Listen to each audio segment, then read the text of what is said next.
ณะต่อจากนี้ไปเป็นรายการพุทธานุภาพดำเนินรายการโดยพระธรรมกิติเมธีผู้ช่วยเจ้าวาดวัดราชาธิวาสวรวิหาร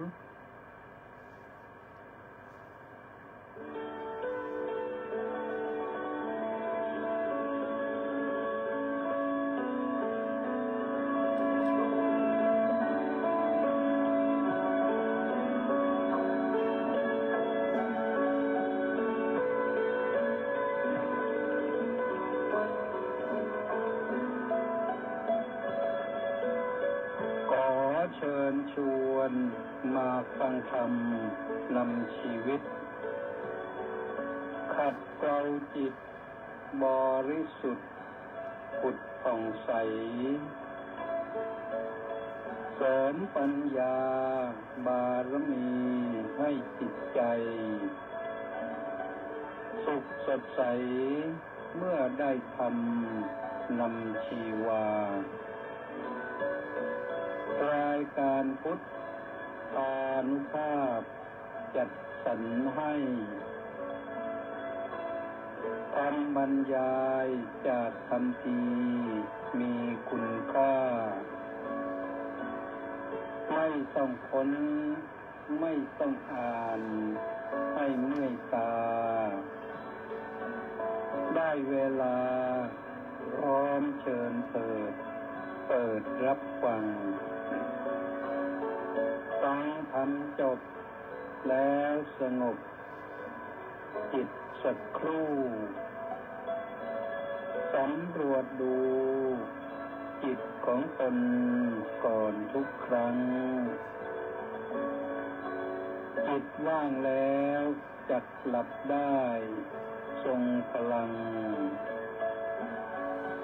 สุขสมหวังท้วนทุกท่านนิรันดร์เทอญ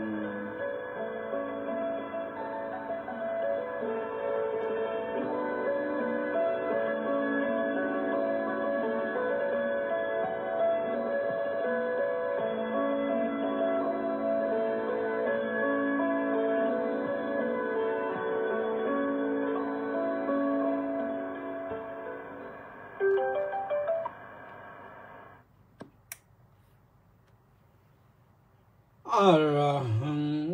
สัมมาสัมพุทโธภะคะวาพุทธังภะคะวันตังอภิวาเทมิสวากขาโตภะคะวตาธัมโม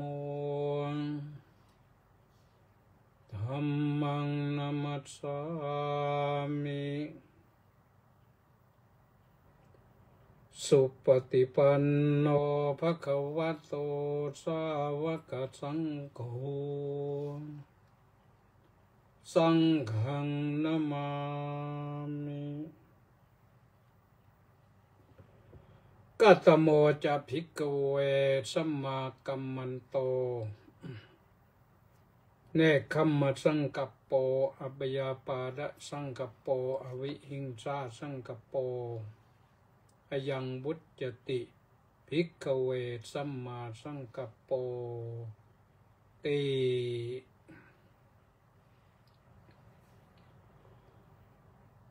ขอถวายความนอบน้อมแด่พระรัตนตรัยขอการวะพระเถรานุเถระราชรานสุขสวัสดีท่านสาธุชนผู้ฟังทุกท่านได้เวลารับฟังรายการพุทธานุภาพกับพระธรรมกิติเมธีผู้ช่วยเจ้าอาวาสวัดราชาธิวาสวิหารซึ่งวันนี้ก็มาพบกันที่วันอังคารที่11พฤศจิกายนพระพุทธศักราช2568แรม6 ค่ำ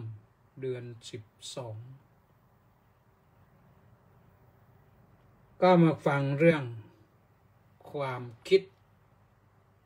ความดำริชอบหรือคิดถูกแต่ว่าก่อนจะคิดถูกหรือไม่ถูกในวันนี้ ไม่รู้คาดเดากันอย่างไรบ้างคาดเดาว่าฝนตกหรือไม่ตกถ้าคาดเดาว่าฝนตกแล้วก็เกิดฝนตกขึ้นมาก็ถือว่าคิดถูกถ้าคาดเดาว่าฝนตกแต่เราเห็นฝนไม่ตกก็แสดงว่าคิดผิดคาดเดาว่าฝนไม่ตกแต่มันฝนตกก็แสดงว่าคิดผิดคาดเดาว่าฝนตกแล้วฝนตกก็ถือว่าคิดถูกนั่นคิดทั่วไปนะส่วนว่าคิดถูกในสัมมาสังกัปปะตัวนี้อย่างไรเดี๋ยวค่อยว่ากันวันนี้ต้องขออนุโมทนากับมอคโคนาพร้อมด้วย FC อีก702 คนออนไลน์เข้ามาตอนเปิดรายการอนุโมทนาสาธุกับทุกท่านถ้าหากว่าท่านที่เข้ามาทางเฟซแล้วช่วยกันแชร์ไปช่วยกันกดไลค์กดแชร์กดติดตามก็จะทำให้รายการนี้มีคุณค่ายิ่งขึ้นแน่นอนและรายการพุทธานุภาพนั้นออกอากาศทั้งทางวิทยุ AM และ FM AM ที่พลหนึ่งรักษาพระองค์ 1,350 กิโลเฮิรตซ์เป็น AM ส่วน FM ก็มีสถานีวิทยุเสียงธรรมจากชาวพุทธวัดหทัยนเรศนครปฐม FM 88.25 เมกะเฮิรตซ์นี่ได้ข่าวเมื่อเช้านี่ว่าทางกสทช.ก็จะออกใบอนุญาตถาวรแล้วนะท่านพระครูสังฆรักษ์ท่านดีเ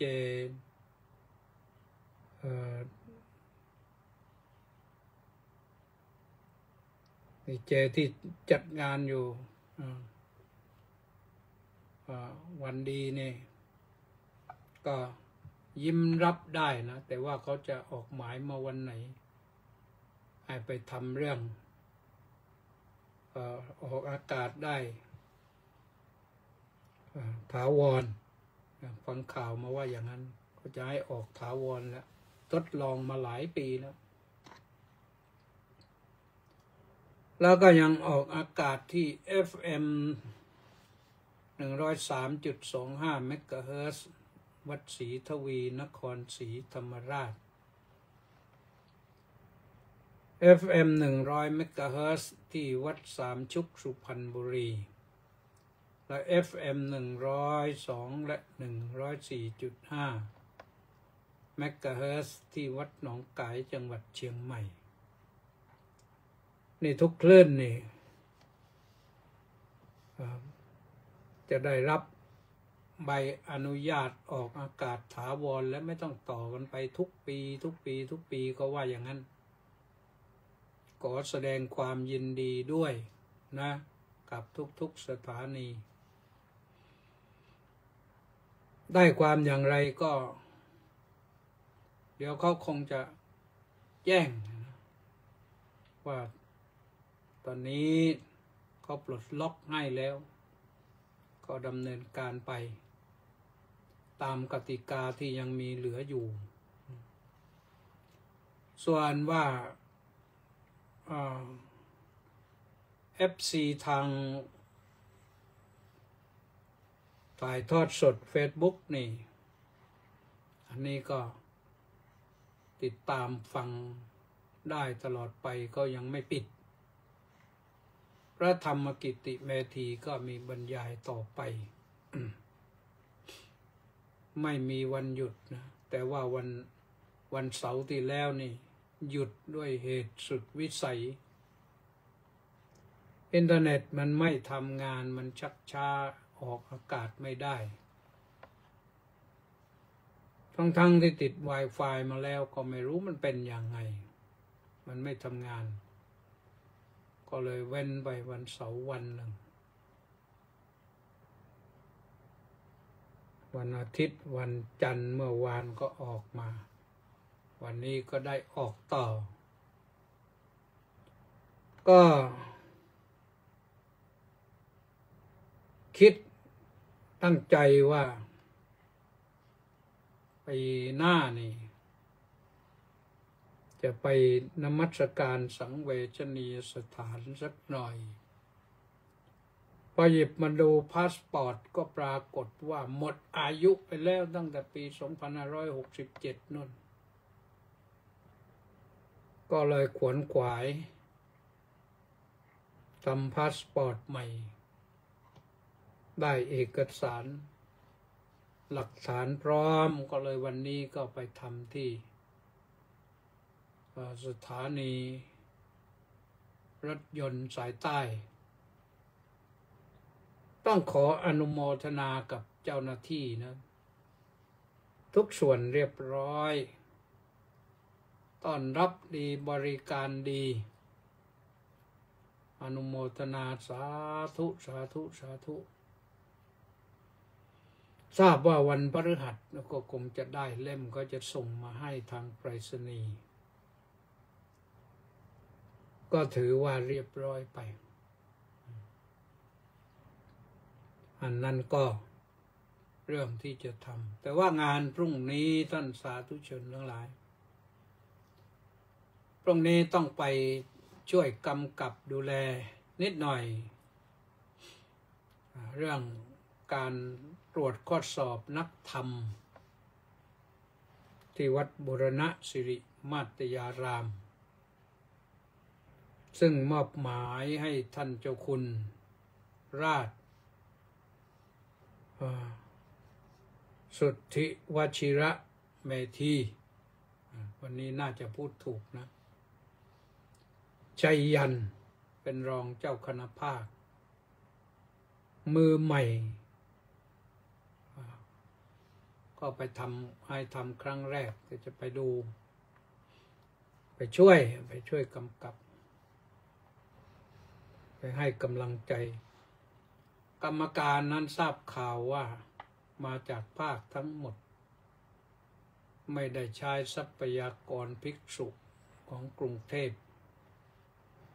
เพราะกรุงเทพนี่เขากำลังตรวจกันหลายวัดเหมือนกันนะที่นั้นของเราตรวจของภาค17 18เกิดนักธรรมชั้นตรีอย่างเดียวนะนี่นักธรรมชั้นตรีอย่างเดียวก็นักธรรมชั้นตรีจังหวัดระนองจังหวัดพังงาจังหวัดภูเก็ตจังหวัดกระบี่จังหวัดตรังจังหวัดสงขลาจังหวัดสตูลจังหวัดพัทลุงจังหวัดปัตตานีจังหวัดยะลาจังหวัดนราธิวาสมีเท่าไหร่พรุ่งนี้ก็มารวมกัน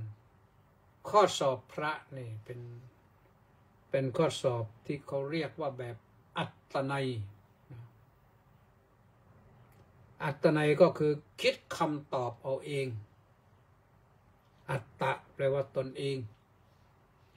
คิดคำตอบด้วยตนเองคำตอบนั้นอาจจะจำมาอาจจะคิดเอาอาจจะจำมาแล้วก็วิเคราะห์สังเคราะห์เอา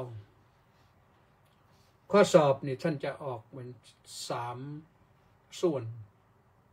เป็น10ข้อนะส่วนที่1ก็จะเป็นแบบความจำทบทวนความจำส่วนที่2ก็จะให้วิเคราะห์ว่าอันนี้มันคืออะไรมันควรจะเป็นอะไรและส่วนที่3ก็จะเป็นส่วนสังเคราะห์นั่นก็คือการนำเอา สิ่งที่วิเคราะห์ออกมาได้แล้วนี่ไปใช้งาน เหมือนกับที่เขาปลูกฝ้ายนั่นนะปลูกฝ้ายนะต้นฝ้ายนะตรงนั้นก็เป็นเรื่องของความจำปอกฝ้ายมาปั่นอันนั้นก็จะเป็นวิเคราะห์แล้วแยกแยะระหว่างเปลือกฝ้ายกับปุ๋ยฝ้ายต่อไปก็ไปทำให้มันเป็นชิ้นงานอื่นขึ้นมาทำผ้าฝ้ายก็สามารถทำผ้าทำได้ก็กลายเป็นเรื่องของการสังเคราะห์ใช้ประโยชน์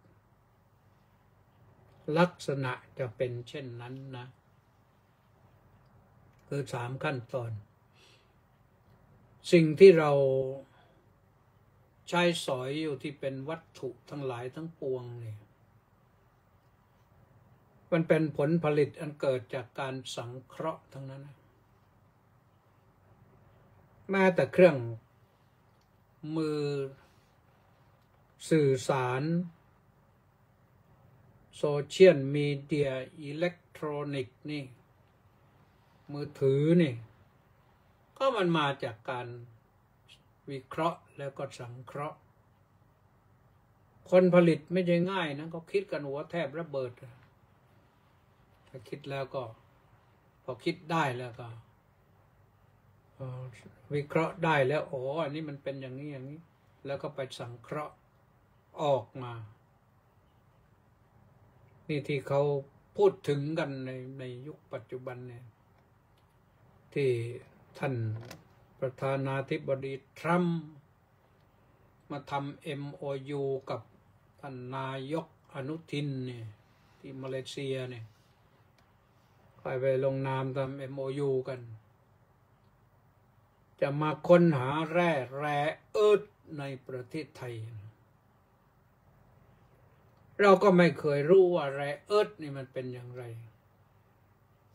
ประเทศไทยมีที่ไหนเขาว่าคิดว่าอย่างนั้นแต่ทำไปทำมาเนี่ยปรากฏว่าในประเทศไทยเขาวิเคราะห์สังเคราะห์แร่เอิร์ธกันมาตั้งเยอะแล้วเราก็อยู่ในระดับแนวหน้าเหมือนกันเพราะฉะนั้นท่าน President Trump ท่านจึงรู้ว่าเรามีแร่เอิร์ธคนไทยไม่รู้เรื่องนะเพราะเราไม่ได้ไปทำอย่างนั้นคนไทยทำนาทำสวนปลูกเงาะปลูกทุเรียนปลูกลองกองปลูกส้มโอไปปลูกกล้วยหอมไปโน่นเราก็เป็นเมืองเกษตรนี่เรากินแบบพออยู่พอกินอาตมาเนี่ยเสนอมาหลายรอบแล้วว่าต้องสังเคราะห์ข้าวบ้างเสนอมา10 กว่าปีแล้ว20 ปีได้แล้วมึงบอกสังเคราะห์ข้าวบ้างอย่าคิดขายแต่ข้าวสารเก็บข้าวสารไว้นานๆมันก็เดี๋ยวก็ขึ้นราเก็บข้าวเปลือกไว้นานๆเดี๋ยวมันก็งอกหมดเอาไปทำอื่นอีกแต่ถ้าสังเคราะห์ข้าวกันมาให้มันเป็นอาหารอย่างไรที่มันได้ราคาสูงขึ้นเกิดมูลค่าเพิ่มสูงขึ้นเสนอสาธารณะมาหลายรอบแล้วแต่ยังไม่เกิดก็เห็นบ้างนะที่ห้างดังๆเนี่ยที่เขาไม่ได้ทำอื่นหรอกก็ไปทำข้าวต้มเนี่ยก็ไปทำข้าวผัดกะเพราอย่างนี้เกิดมูลค่าเพิ่มเยอะผู้ผลิตกล่องโฟมก็ได้ผลิตกล่องพลาสติกก็ได้ร้านขายก็มีสินค้าจำหน่ายคนผู้บริโภคก็ไม่ลำบากบางครั้งบางทีเราก็ยังใช้บริการนั่งรถไปต่างจังหวัดไม่มีร้านอาหารก็แวะ เดี๋ยวนี้แวะปั๊มน้ำมันเข้าเซเว่นข้าวผัดกะเพราสักกล่องหนึ่งข้าวต้มกุ้งสักกล่องหนึ่งก็ไปได้นั่งฉันไปในรถนะโชเฟอร์ก็ขับไปให้เขาหาอะไรที่เขาชอบเขาไม่ทานข้าวเราทานเราฉันก็ไปได้นะนี่มันเกิดมูลค่าเพิ่มเยอะนะจากข้าวเป็นข้าวสารเนี่ยแล้วไปปรุงว่าอย่างนั้นเนี่ยกล่องหนึ่งเท่าไหร่ก็หลายตังค์นะไม่เคยรู้หรอกว่าราคาเท่าไหร่เพราะเราไม่เคยจ่ายเงินซื้อเองลูกศิษย์ไปจัดการนะอันนี้แหละคือเรื่องสังเคราะห์ทั้งหลายก็ลองคิดดูนะคนที่ว่างๆนะคิดวิเคราะห์สังเคราะห์อะไรบ้างทำอะไรให้มันเกิดมักเกิดผลขึ้นมารถยนต์มันก็เกิดจากการสังเคราะห์เรือยนต์ก็เกิดจากการสังเคราะห์ยานอวกาศก็เกิดจากการสังเคราะห์ขนมปังต่างๆมันก็เกิดจากการสังเคราะห์นะก็มาจากแป้งข้าวสาลีส่วนมากเขาก็ทำมาแล้วก็ทำเป็นแป้งแล้วก็ขายได้นานๆนะทำขนมปังนะเพราะฉะนั้นก็ลองดูนะใครคิดได้ก็ลองดูแต่เรื่องของความคิดนะวันนี้พูดเรื่องสัมมาสังกัปปะความดำริชอบหรือความคิดชอบหรือคิดถูกนั่นเองเราคิดอะไรก็ได้แต่มันอาจจะไม่ถูกมาก่อนแต่เราต้องพยายามคิดให้มันถูกทบทวนหลายครั้งว่าที่เราคิดเนี่ยมันถูกไหมถูกจริงหรือเปล่าสอบทาน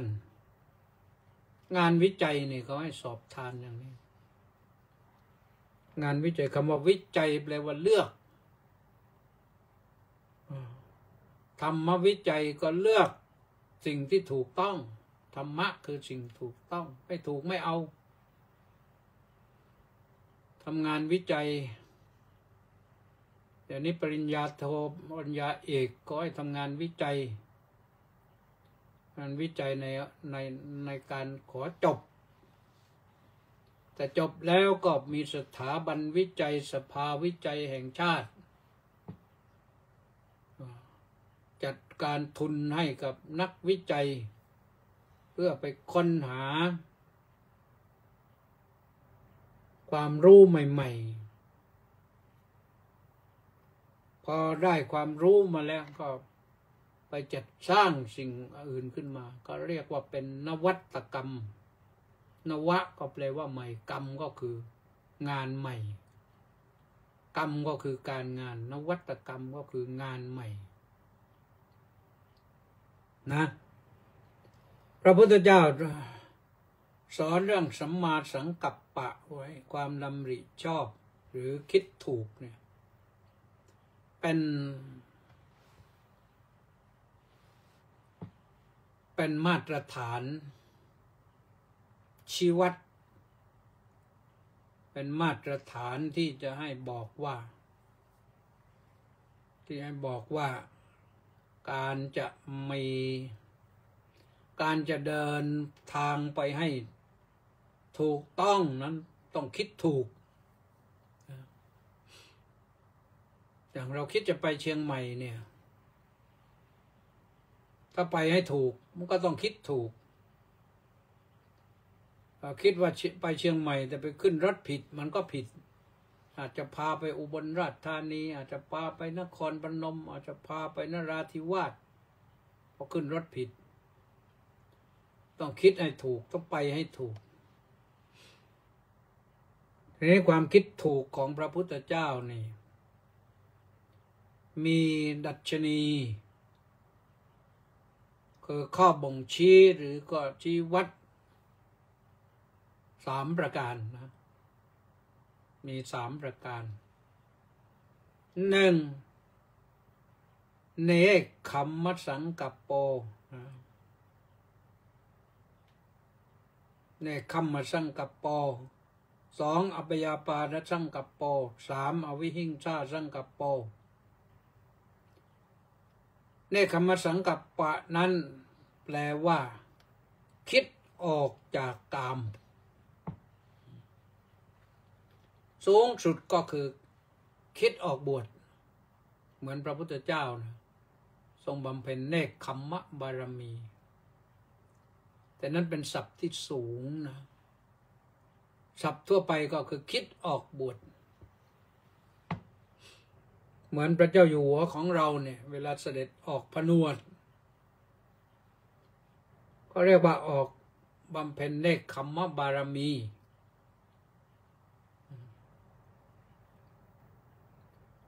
อันนี้สูงสุดนะแต่ถ้าเราคิดว่าเรายังไม่อยากไปถึงขนาดนั้นไม่อยากไปถึงการออกบวชก็คิดออกจากกามกามก็คือความใคร่ความอยากความพอใจ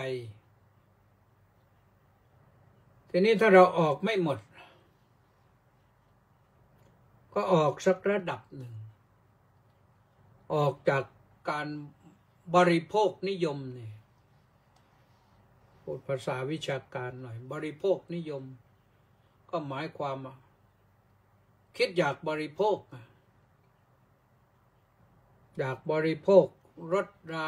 สวยๆราคาแพงๆมีแล้วก็มีอีก2 คัน 3 คัน 4 คัน 5 คันราคา5 ล้าน10 ล้านพาไปจอดกองในบ้านเป็นแถวอย่างเนี้ยจอดแล้วไม่ได้วิ่งหรอก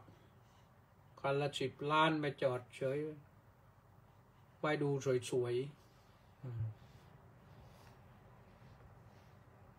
นั่นก็เป็นเรื่องของการบริโภคนิยมนะต้องออกจากนั้นมันถึงจะสบายแล้วก็ไม่มีใครก็สงสัยว่าได้เงินมาจากไหนไม่มีใครตามไปตรวจสอบลดต่ำลงมากว่านั้นเรื่องบ้านหรูเรื่องเสื้อผ้าหรูแบรนด์เนมทั้งหลายเนี่ยกระเป๋าถือใบละ40,000 50,000เป็นแสนเนี่ยคำว่าแบรนด์เนมก็หมายความว่าสินค้าที่มันมีคุณภาพสูงเป็นที่ยอมรับของชาวโลกก็เรียกว่าแบรนด์เนมชื่ออะไรบ้างไม่รู้แม้แต่เสื้อผ้าใช้แบรนด์เนมก็รู้สึกมันเท่อย่างนี้ก็เรื่องของการบริโภคนิยมลดต่ำลงมาอีกเรื่องบริโภคสามีภรรยามีเมียหลายคนคนเดียวไม่พอหรอกมีผัวหลายคน2-3 ปีเลิก2-3 ปีเลิก2-3 ปีเลิกไม่ต้องแต่งเนาะการแต่งเนี่ยมันล้าสมัยชอบกันก็อยู่กันเลยไม่พอใจก็เลิกกันไปหาใหม่กันไปนี่ก็เป็นเรื่องของบริโภคนิยมนะเพราะฉะนั้นต้องลดโยมต้องลดให้มันอยู่ในมัตตัญญุตารู้จักพอประมาณทำได้ขนาดไหนพอดีแต่ถ้าให้ดีนั้นก็ต้องไปตามศีล เราไม่ต้องอะไรให้มันมากนักศีลนี่ทำให้อยู่สบายไม่ทุกข์เดือดร้อนไม่กระวนกระวายนี่เป็นข้อที่หนึ่งนะเนกคัมมาสังกัปโปความจริงยังว่ากันได้เยอะเลยแต่เอาแต่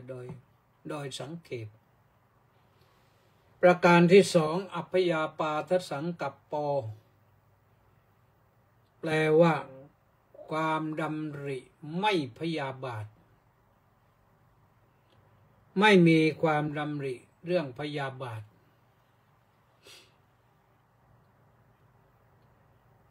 ไม่มีความดำริเรื่องพยาบาทก็คือไม่พยาบาทความพยาบาทนั่นก็คือความอาฆาตเคียดแค้นต่อใครก็ไม่รู้ใครทำอะไรให้ขัดใจหน่อยไม่ได้บางครั้งบางทีไปนั่งทานอาหารกันมองหน้ากันแวบเดียวเป็นเรื่องแล้วอาฆาตมาตร้ายกันแล้วถึงขนาดชกต่อยทุบตีถึงขนาดระเบิดปืนกันออกมา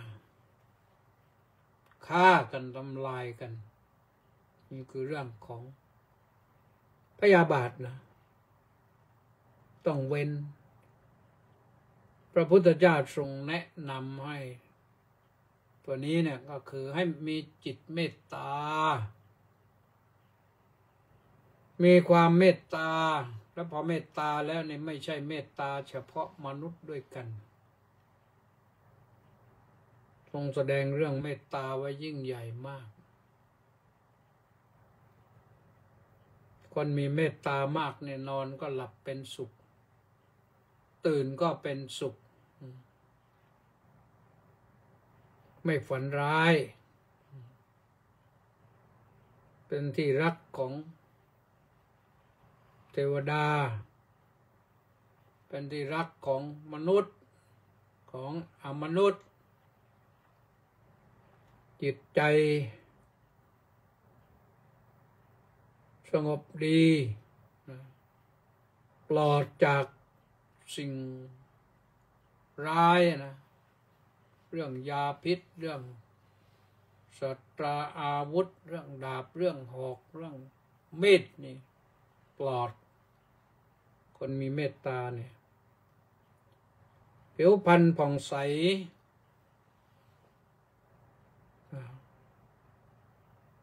จะนั่งสมาธิก็จิตเป็นสมาธิเร็วตุวตังจิตตังสมาธิยติคนมีเมตตาเนี่ยจิตเป็นสมาธิเร็วแล้วคนมีเมตตาสูงนี่สามารถบรรลุธรรมได้นะสายเจโตวิมุตติพ้นเพราะมีจิตเมตตาเพราะฉะนั้นเมตตาไว้ดีกว่าถ้ามนุษย์เรามีเมตตากันเนี่ยหมู่มนุษย์ก็จะไม่เบียดเบียนกันมนุษย์ก็จะไม่เบียดเบียนสัตว์ทุกชนิดสัตว์ก็จะไม่เบียดเบียนมนุษย์เพราะเขาได้รับความเมตตาเนี่ยเพราะฉะนั้นก็เรื่องความเมตตานี่เป็นเรื่องใหญ่มากให้ไปเกิดในพรหมโลกได้หรือไปเกิดในสวรรค์ชั้นไหนๆก็ได้ตามกำลังของเมตตาแต่คนพยาบาทนี่มันก็เริ่มมีอาฆาตเคียดแค้นทุกกายทุกใจอยู่นั่นแหละร้อนระอุอยู่ในใจมันแทบจะระเบิดนะนอนก็ไม่หลับผิวก็หยาบกร้านคนพยาบาทเนี่ยเจอหน้าคนก็ยิ้มไม่ค่อยออก คนไม่ยิ้มนี่มันก็ลำบากนะแต่พูดไปพูดมาเนี่ยโยมประท้วงอาตมาแล้วว่ายิ้มไม่หน่อยสิยิ้มไม่หน่อยคือยิ้มไม่เป็นอาตมายิ้มไม่ค่อยเป็นพอยิ้มแล้วหน้าดูหน้าตัวเองแปลกๆกับโยมเพราะฉะนั้นโยมไม่ต้องถือสาอะไรแล้วพูดไปแต่ใจดีนะโยมนะไม่ร้ายหรอกถึงจะยิ้มไม่เป็นก็ใจดีเป็นนะคนบางคนเขายิ้มได้ตลอดนะไอ้ยิ้มได้ตลอดนี่มันก็ไม่ปกติอยู่เหมือนกันเนี่ยอะไรก็ยิ้มอะไรก็ยิ้มแต่โดยปกติแล้วพระนิยมท่านไม่นิยมให้ยิ้ม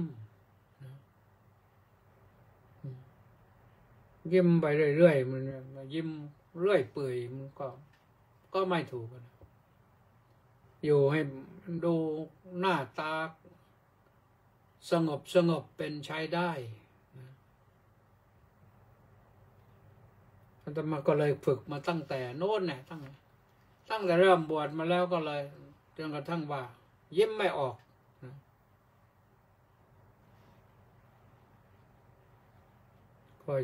ก็อยู่อย่างนี้แหละนะโยมนะโยมทักทายได้พูดได้คุยกันได้มีเรื่องอะไรปรึกษาหารือก็ได้แต่ก็ให้ยิ้มมันเขินยอมเชื่อไหมอาตมาภาพเองนี่เคยเป็นกองเชียร์รำวงหลายปีเหมือนกันร้องเพลงเยอะแต่ว่ายกมือรำไม่เป็นก็อยู่บนเวทีนั่นแหละก็มีบางครั้งบางทีไปรู้จักกับเพื่อนอย่างนั้นอย่างนี้เขาก็มาแย่งไมค์เราไปร้องเพลงและบังคับให้เราออกไปรำเรารำไม่เป็นนะไปยืนเซ่ออย่าไปเดินไปงั้นแหละเดินทื่อๆไปพอจะยกมือรำรู้สึกมันเขินคล้ายๆกันแหละครับจะให้ยิ้มก็เขินนะพอยิ้มแต่ที่จริงแล้วคนที่มีเมตตานั้นผิวพรรณผ่องใสคนพยาบาทนะผิวพรรณมันคล้ำความถ้าเกิดโมโหโกรธาขึ้นมาอีกแล้วหน้าเป็นยักษ์เป็นมารไปเลยไม่ดีนะเอาอีกข้อหนึ่งตัวอินดิเคเตอร์ตัวดัชนีชี้วัดนะเรื่องสัมมาสังกัปปะอวิหิงสาสังกัปปะความดำริไม่เบียดเบียนความไม่เบียดเบียนอันนี้ก็คือตัวกรุณานอกจากไม่เบียดเบียนแล้วต้องช่วยเหลือความช่วยเหลือเป็นกรุณาช่วยเหลือได้ทุกอย่างช่วยเหลือคน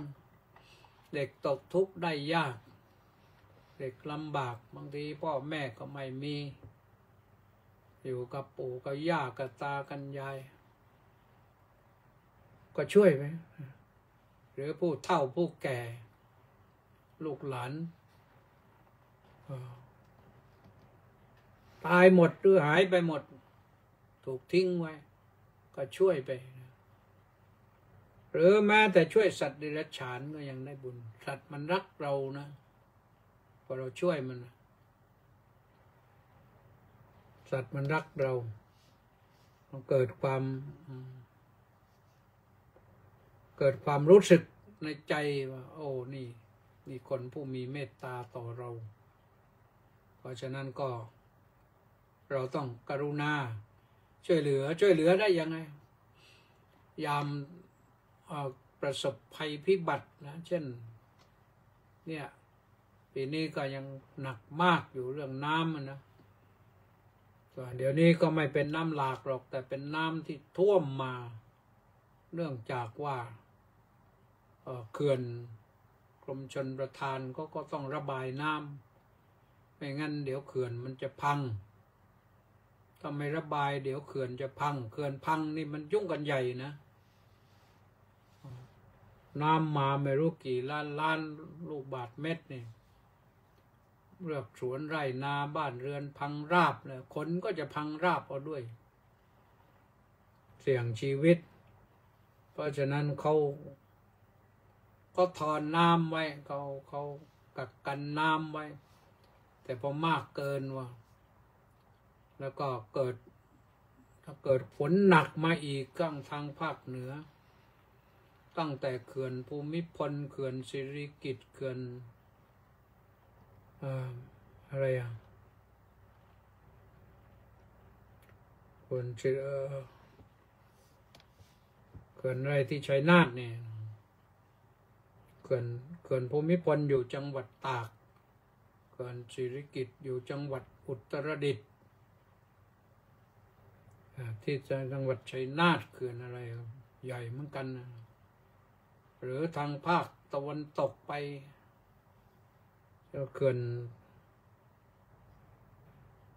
อะไรแล้วก็อยู่ทางกาญจนบุรีนะ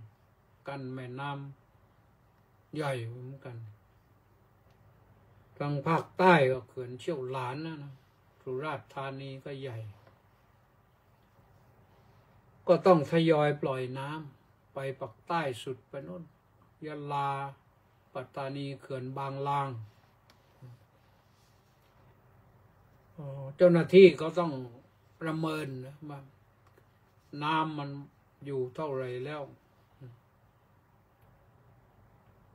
พื้นที่เหลืออยู่กี่เปอร์เซ็นต์เก็บน้ำสักเท่าไหร่ก็ถ้าน้ำมันทะลักลงมาทีเดียวก็เดือดร้อนกันพอเก็บน้ำไว้ถ้าเขื่อนพังก็เดือดร้อนเพราะฉะนั้นเขาต้องทยอยปล่อยนะ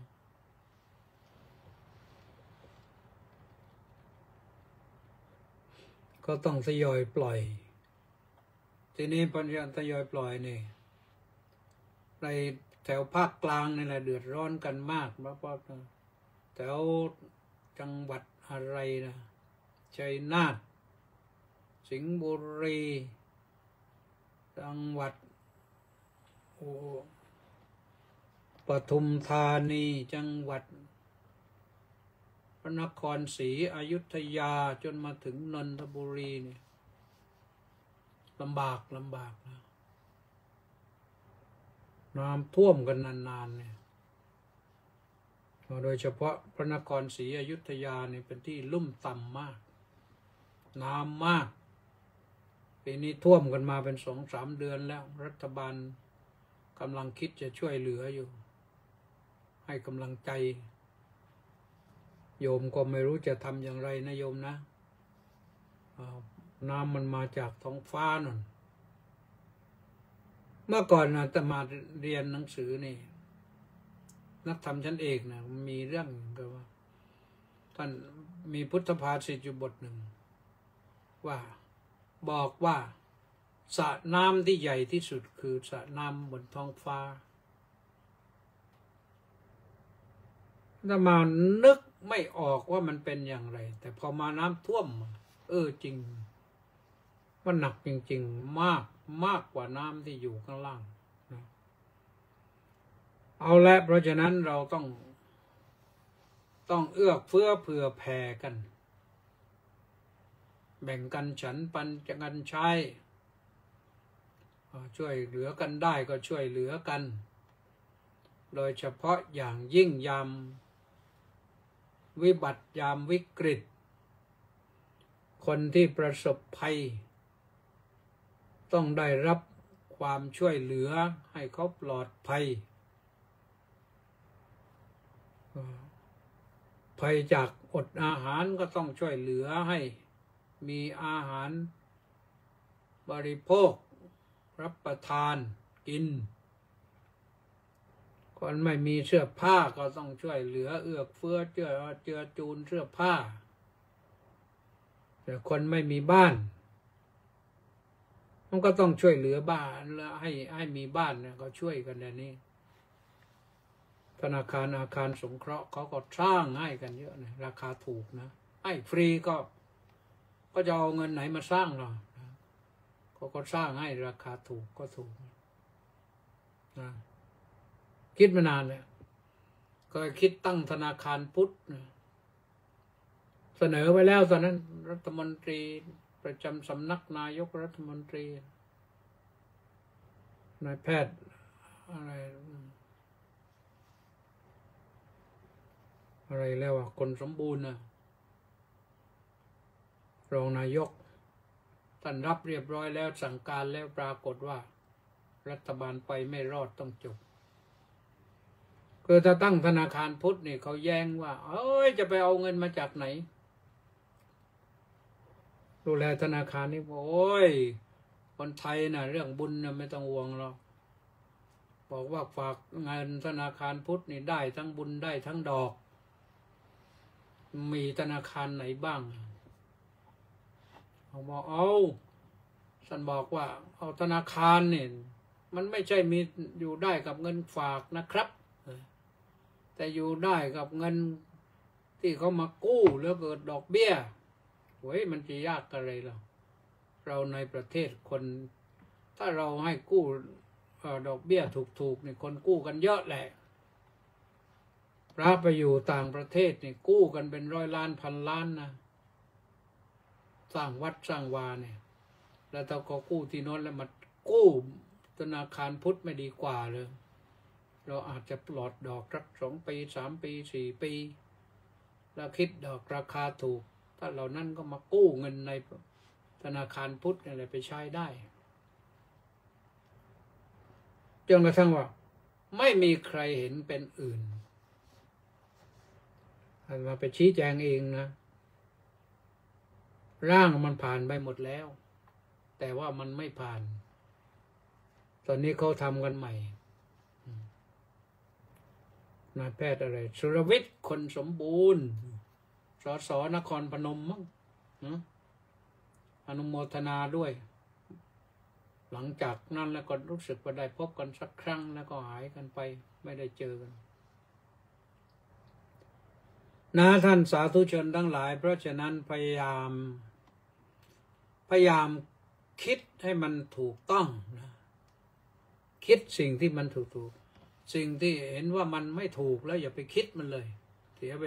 ลาเสียการเสียงานเสียความรู้สึกด้วยเราคิดสิ่งที่มันถูกคิดแล้วมันเกิดประโยชน์คนฝรั่งนี่เขาคิดอะไรก็คิดสักอย่างคิดแล้วก็ทำงานวิเคราะห์วิจัยออกมาเป็นชิ้นงานเขาขายได้นะชื่นชอบตรงนี้ฝรั่งก็คิดอะไรแล้วก็คิดจริงๆคิดจนทะลุทะลวงแล้วก็สามารถแปลงความคิดนั้นไปเป็นสิ่งอำนวยประโยชน์สุขได้แม้จะสุขชั่วคราวก็ยังดีส่วนของพระพุทธเจ้านี่คิดถูกแล้วในพื้นฐานก็ใช้ได้แต่ในระดับสูงนี่คิดพ้นจากทุกข์ทั้งปวงก็ได้เรียกว่าคิดไปให้ถึงนิพพานเนี่ยคนที่สงสัยมากนิพพานเป็นยังไงคิดวิเคราะห์นิพพานนี่ไปแต่การวิเคราะห์นั้นไม่ใช่ว่ามันนั่ง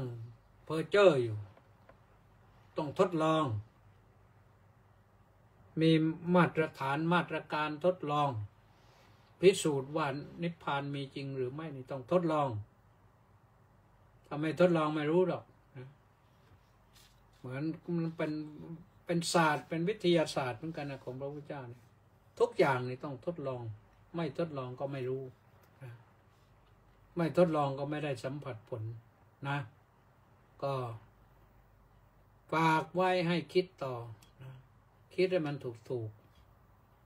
อย่าคิดมั่วๆแล้วเราจะได้ผลลัพธ์ความคิดที่ดีๆนะอะไรท่านสาธุชนทั้งหลาย ก็ว่ากันไว้เรื่องความคิดเท่านี้นะต่อไปนี้ก็จะอ่านรายชื่อผู้ที่เข้ามาทางเฟซนะสำศรีลักษณะวิลาศสาธุน้อมกราบนมัสการสาธุสาธุสาธุเจ้าค่ะสาธุย้อยจารุชาสาธุมณีแสงจันทร์น้อมกราบนมัสการสาธุสาธุสาธุเจ้าค่ะแล้วก็แปะนันทิการน้อมกราบนมัสการสาธุสาธุสาธุเจ้าค่ะสาธุแม่ชีสมใจสาธุสาธุสาธุสาธุเจ้าค่ะสาธุกำพลผู้มณีกราบนมัสการครับผมทุบเบาเบาบางและยังท่านสวเข่าไปผ่าเข่าพอจะไปไหนมาไหนได้แล้วยังเนี่ยหนูปานลักษณะบิลาศน้อมกราบนมัสการสาธุสาธุสาธุเจ้าค่ะสาธุวัดสุสันกำเนิดก็บอกว่าสาธุสาธุเช่นกันป้าสิทธิมงคลนมัสการสาธุครับสาธุตะวันแสงทองน้อมกราบนมัสการรับผมเข้าใจว่าครับผมนะแต่ว่าควายไม่มาสาธุก็นิวFCนะตะวันแสงทองนี่ประสานเรืองดิษกราบสาธุสาธุสาธุครับสาธุนครศรีธรรมราชมัคโคนาโมเมก็บอกว่ากราบนมัสการสาธุเจ้าค่ะสาธุแล้วก็กำพลผู้มณีก็บอกว่าขอถวายกราบนมัสการในวันที่11นี้ด้วยครับพร้อมในวันที่11นี้อะไรท่านสว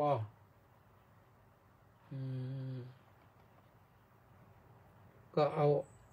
รับนะสาธุสาธุสริตพงษ์เทศะบำรุงสาธุครับพระอาจารย์นิวด็อกเตอร์นะด็อกเตอร์ป้ายแดงสาธุจันทภาดีรัศมีกราบนมัสการสาธุค่ะสมุทรปราการจันทภาตอนนี้จันไม่ค่อยสว่างแล้ววีรวิทย์ระฆังทองกราบนมัสการพระคุณเจ้าสาธุขอไปนะที่ว่าจันไม่ค่อยสว่างแล้วก็คือมันเลยมาแล้วนะเลยวันขึ้น15 ค่ำมาแล้ววีรวิทย์ก็บอกว่าสาธุสาธุก็สาธุนะเบนคิมกราบนมัสการพระเดชพระคุณท่านเจ้าคุณอาจารย์ด้วยความเคารพอย่างสูงครับผมสาธุบางคลาอากาศร้อนครับผมสาธุช่วงนี้กล้ากับผมกำลังเตรียมสอบธรรมศึกษาชั้นโทระดับอุดมศึกษาครับผมสาธุขอให้ผ่านนะสอบเลยผ่านถ้าทำถูกก็ผ่านแน่นะก็ยังมีใครตะกี้เฉลิมชัย AS น้อมกราบน้อมกราบถวายความเคารพอย่างสูงครับสาธุก็หมดเท่านี้นะอนุโมทนากับทุกท่านแชร์บ้างแชร์ไปเยอะๆนะในที่สุดนี้หมดเวลาแล้วขอความสุขความสวัสดีความเจริญในธรรมจงมีแก่ทุกท่านพรุ่งนี้ว่ากันใหม่สวัสดี